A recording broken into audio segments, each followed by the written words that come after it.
নমস্কার বন্ধুরা।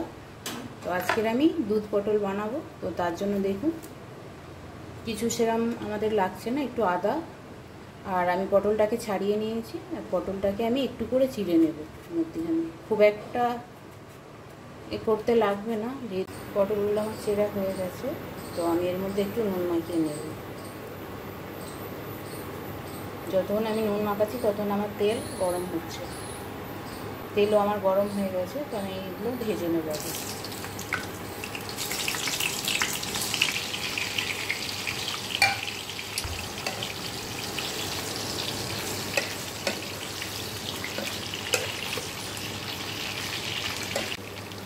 পটলগুলো আমার ভাজা হয়ে গেছে, আমি খুব একটা লাল করলাম না, তো আমি তুলে ফেললাম। আলাদা করে আমি আর তেল কমালাম না, এই তেলেই বার তেল দিলামও না, এই তেলে আমি বানাবো। একটুখানি গরম মশলা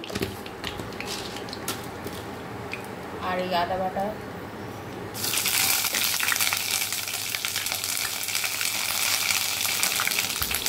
সামান্য একটু নুন দিয়ে দিলাম,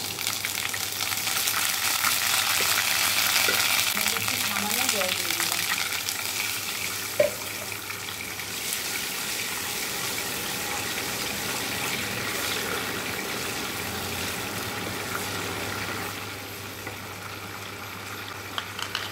জলে দিয়ে আমি কারিটা পেস্ট করে রেখেছিলাম, কারিটা দিয়ে দিলাম।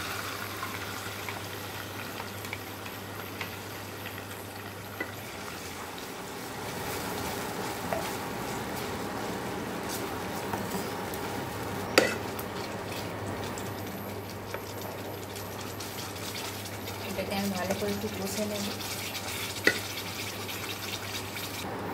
যে পাউডার দুধটা নিয়েছিলাম ওটা আমি একটু গুলে নেব। এর মধ্যে আমি ঠান্ডা জলই দিয়ে দিচ্ছি।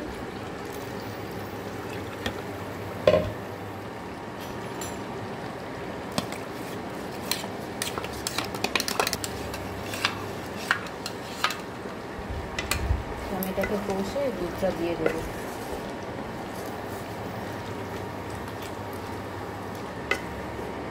দুধটা দিয়ে দেবো, অল্প অল্প করেই দেবো।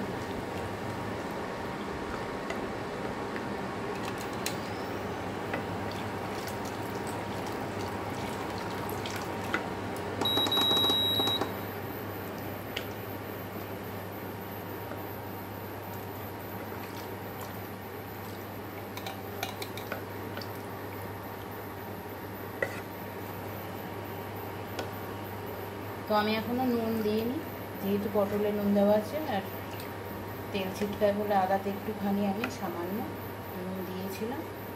তো পটল দিয়ে আমি পরে নুনটাকে দিয়ে দেবো। আমাদের ফুটে গেছে, এর মধ্যে আমরা পটলগুলোকে দিয়ে দেবো।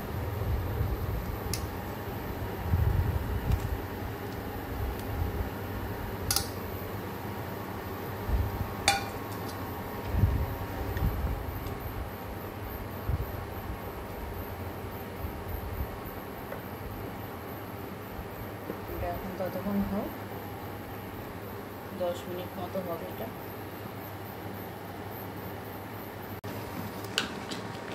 এখন আমি নুন দিয়ে দেব।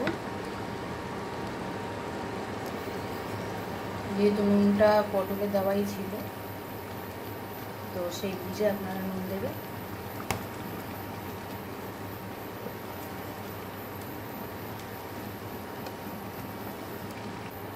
কিছুই দেবো না, নামাবার সময় খালি একটু ঘি দিয়ে দেবো। কেউ চাইলে দিতেও পারে, নাও পারে। আমি একটু উপর থেকে ঘি দিয়ে দিচ্ছি। বেশি ঘি না দিলেও হবে, যেহেতু আমি দুধের ওপর ডিপেন্ড করবে। আর মিষ্টিটা দেবো না, পাউডার দুধ এমনি মিষ্টি থাকে, তাই আমি মিষ্টিটা দিলাম না। কেউ চাইলে একটু মিষ্টি ব্যবহার করতেই পারে।